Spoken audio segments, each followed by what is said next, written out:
And that you on record said कि जो stage का आपका दौर था वो आपका सबसे यादगार दौर सबसे यादगार दौर था, सबसे। Tell us something about that time. देखिए, एक तो मुझे लगता है कि बहुत सारी चीज़ें यादगार इसलिए हो जाती हैं कि आप उस पीरियड ऑफ टाइम में आप यंग होते हैं और आपकी बहुत सारी मेमोरीज जो हैं वो फिर बन जाती हैं। मोइन भाई को मैं लाहौर नहीं लेके गया अच्छा था। अच्छा। मोइन भाई ने मेरे प्ले किए ज़रूर, लेकिन वो उससे पहले भी जा चुके हुए थे। उमर के साथ मेरी बहुत दोस्ती थी। 1980 में मैं एक प्ले करने आया था। उस ज़माने में यहाँ कराची में आदमजी ऑडिटोरियम होता था। जी जी जी जी। तो वो प्ले मैं करने आया था जिसमें उमर बहुत ही, उस वक्त उमर की बिल्कुल एक राइजिंग एक मोमेंट होता है ना, एक एक्टर He was नया आया taking off. होता है, he was taking of and taking of really good. तो मेरी बहुत दोस्ती हो गई उमर के साथ। वो एक इंसिडेंट ऐसा हुआ कि उसमें बहुत गहरी दोस्ती। सर सुनाए ना please, if it's not too personal. नहीं नहीं, इट्स नॉट दैट पर्सनल। वो एक्चुअली हुआ ये कि रंगीला साहब भी थे उस प्ले में। अब रंगीला साहब was a very big name. तो फर्स्ट डे फर्स्ट शो मैं और रंगीला साहब मेरे ही घर से उठ के, मेरे चूंकि चचा का घर था यहाँ पे, तो मैं उनके पास ही रहता था जब भी कराची आता था। तो रंगीला साहब भी शाम को वहीं पे बैठे हुए थे। तो कुछ बातें हमें निकालनी पड़ती हैं कि क्यों बैठे हुए थे। That's understandable, sir. मैं आई वॉज वेरी यंग, इसलिए मैं तो उसमें नहीं था, बट माई चचा एंड रंगीला साहब was, you know, They were having a good time. Let's put it that way. They were having a very good time. तो वो हम आदमजी ऑडिटोरियम पहुंचे तो लगा कि कोई मेला लगा हुआ है यहाँ पे। इतना क्राउड था बाहर, इतना क्राउड था कि गाड़ी को जगह नहीं मिल रही थी। तो बहुत मुश्किल से रंगीला साहब को छुपा के, हमें तो उस वक्त कोई जानता भी नहीं था ठीक से। This is 80. जी, This is 1980. This is 1980।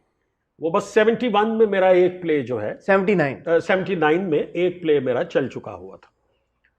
तो वो प्ले के दौरान उमर की जब एंट्री होती थी तो बहुत बड़ी क्लैप आई। हमें तो उस वक्त ठीक से अंदाज़ा भी नहीं था कि ये लड़का यहाँ पे कितना पॉपुलर है।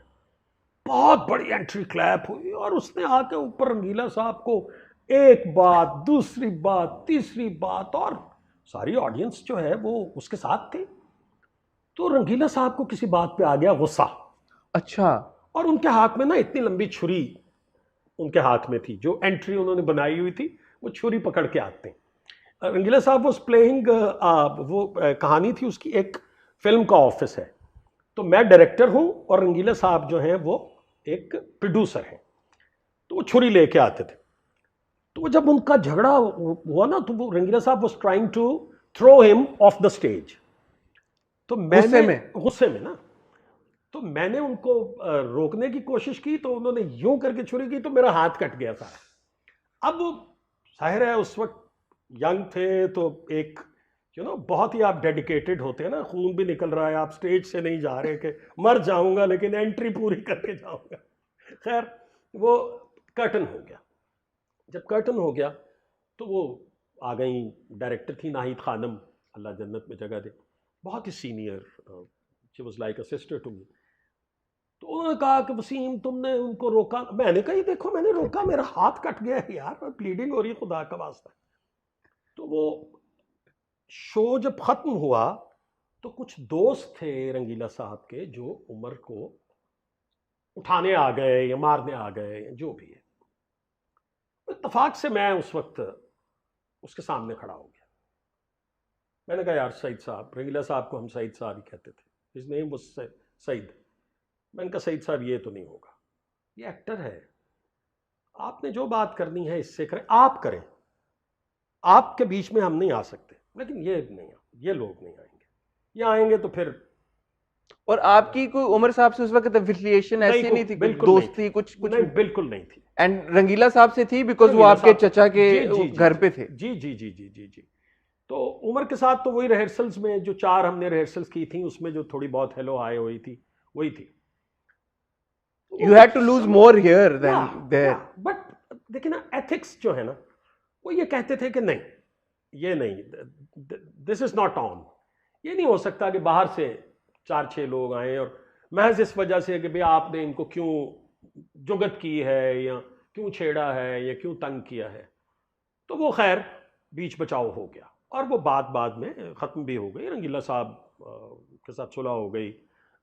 रंगीला साहब बहुत बड़े दिल के थे, अदरवाइज बहुत बड़े दिल के थे, उन्हें भी कुछ लोगों ने पुश किया था उस वक्त। तब से मेरी उम्र से दोस्ती हुई और फिर ऐसी दोस्ती हुई जो आज तक कायम है।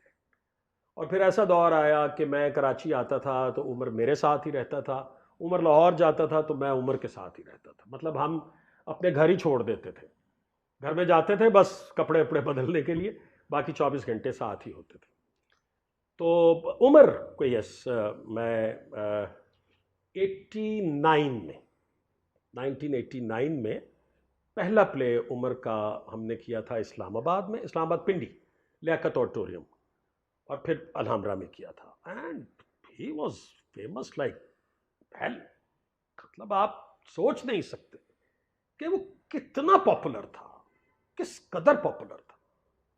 He was already a star, ऐसा नहीं है, he was already a star, लेकिन उसको भी एक प्लेटफॉर्म चाहिए था, एक एवेन्यू उनके लिए खुल गया पंजाब का। पंजाब में उस वक्त तो सोशल मीडिया नहीं था कि क्लिप्स यहाँ के वहां लोग देख रहे हैं, और वो वीडियो पे वीसीआर पे चल रही ड्रामे तो आ चुके हुए थे, बट वो probably he was in two minds के वहाँ पंजाबी ज़्यादा चलती है तो मैं उर्दू में कॉमेडी करता हूँ, एक्सेप्ट होगी नहीं होगी, but he was very well received, very very well received. उसने तो फिर झंडे गाड़ दिए थे जी, झंडे गाड़ दिए थे। तो बस फिर वो उसके बाद फिर उमर ने बहुत काम किया वहाँ, बल्कि फिर उमर ने अपना ज़ाती थिएटर वहाँ पे शुरू किया, उसका कास्टिंग डायरेक्टर था मैं, और हमने बहुत काम इकट्ठे किया। मोइन भाई ने और मैंने भी बहुत काम इकट्ठे किया हुआ है। मेरा नहीं ख्याल कि कोई भी ये शकील सिद्दीकी, रऊफ़ लाला, ये सब उस वक्त इतने पॉपुलर अभी नहीं हुए थे, पॉपुलर हो रहे थे लेकिन यहाँ पर नहीं पहुँचे थे अभी। तो या बहुत सर अच्छा वो तो दौर जो था, जैसे ऑफ कैमरा भी आप मुझे किस्से सुना रहे थे कि families would come and big politicians and big officials, they would all come, और families के साथ हमेशा इतना अच्छा माहौल था। सर ये डाउनफॉल की जो वजह थी, वल्गैरिटी, ये कब सीप इन होना शुरू हुई और कैसे? ये बड़ी एक इंटरेस्टिंग बात है।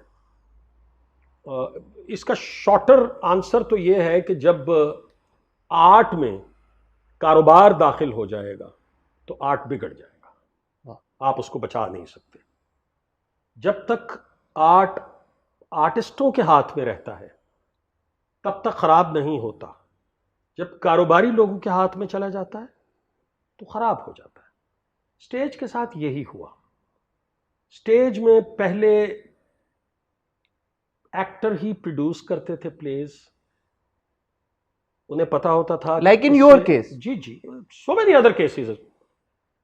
इरफान साहब प्रोड्यूसर थे और बेशुमार एक्टर्स जो हैं वो खुद प्रोड्यूस करते थे, या कोई राइटर प्रोड्यूस करता था या कोई डायरेक्टर प्रोड्यूस करता था।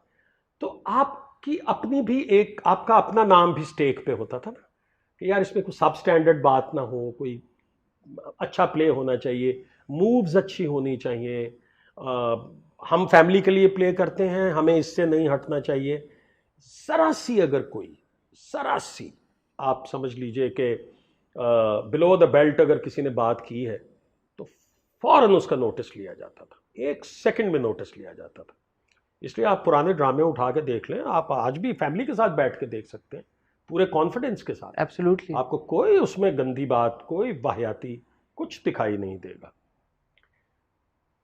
थिएटर आर्ट्स काउंसिल से निकला और चला गया प्राइवेट जगहों पे, सिनेमाज के अंदर। ये कैसे हुआ सर? बिकॉज वो तो बड़ा पॉपुलर था और सक्सेसफुल भी था, so why the need was felt for this transition to happen? देखिए वो थिएटर बहुत पॉपुलर हो गया, आर्ट्स काउंसिल में ही बहुत ज्यादा पॉपुलर हो गया।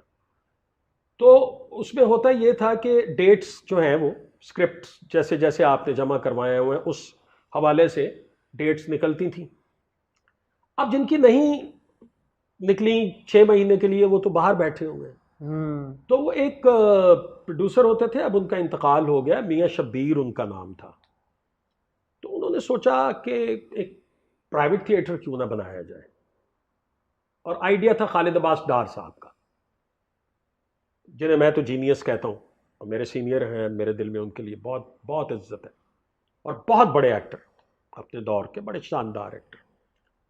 तो उन्होंने इसके लिए कोशिश की और उन्हें लाइसेंस मिल गया। तो सबसे पहले महफिल सिनेमा एक लाहौर में था, वो महफिल थिएटर के नाम से शुरू हुआ। उसके बाद फिर अफजाल साहब ने अपना एक प्राइवेट थिएटर जो है वो शुरू किया था मसील के नाम से, जिसमें बहुत खूबसूरत प्लेज हुए उस दौर में। फिर 3-4 और सिनेमास जो हैं, तो वो फिर ज़्यादा कमर्शलाइज हो गया वो, और वो चला गया प्योरली कारोबारी लोगों के हाथ में, जिन्हें सिर्फ कमाई से मतलब था।